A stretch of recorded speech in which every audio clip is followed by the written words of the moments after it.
अभिनंदन राम कथा में राम नाम के प्रेमियों का, चक्रवर्ती राजाओं की राज दुलारी, संसार में जिनका प्रताप दिन प्रतिदिन सूर्य की भांति बढ़ता है, उन राजाओं के राज दुलारे कष्ट उठा रहे हैं, वन वन मारे मारे फिर रहे हैं। जिनका नाम लेने मात्र से आपत्ति टल जाए, वह आपत्ति भोग रहे हैं। यहाँ ननिहाल में भरत का मन बहुत ही विचलित है, व्याकुल हो रहा है कि नानाजी स्वयं आकर भरत को धैर्य बंधा रहे हैं।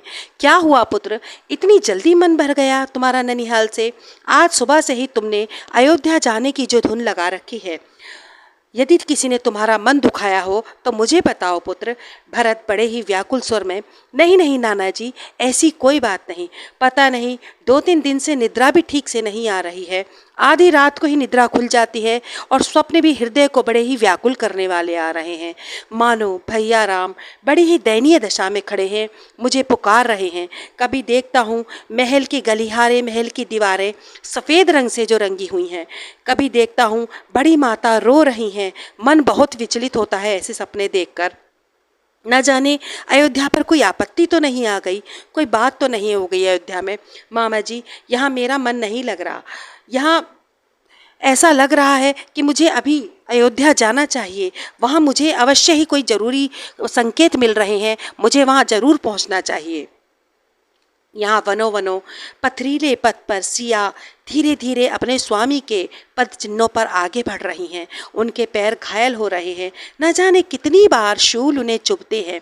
जब जब शूल पैरों को कष्ट देते हैं, मानो अपने नाथ के साथ वो और आगे बढ़ने की और आगे चलने की उनकी इच्छा, उनकी आत्मा जैसे और मजबूत हो जाती है।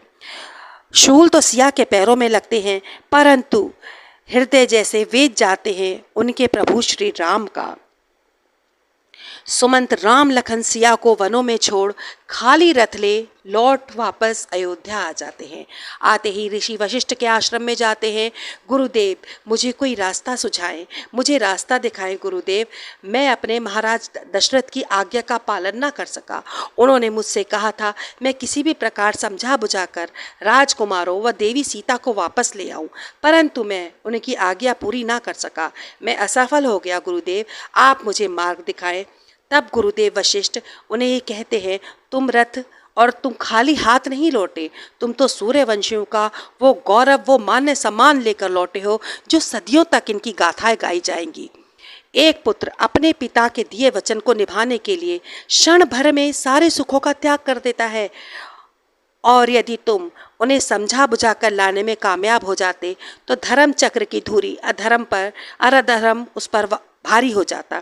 इसलिए तुम निश्चिंत होकर महल वापस जाओ।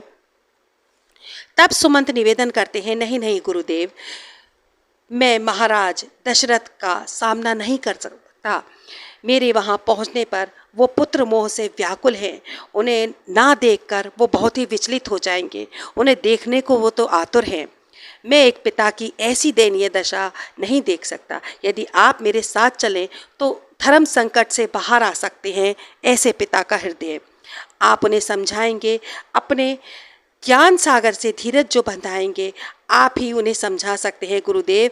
अयोध्या पर बड़ी आपत्ति की घड़ी है गुरुदेव, आप मेरे साथ चलें। यहाँ पिता के साथ साथ माता कौशल्या भी अभी जैसे आस लगाए बैठी हैं कि भगवान नारायण से विनती कर रही हैं कि उनके बाद लाल वापस ही आ जाएंगे।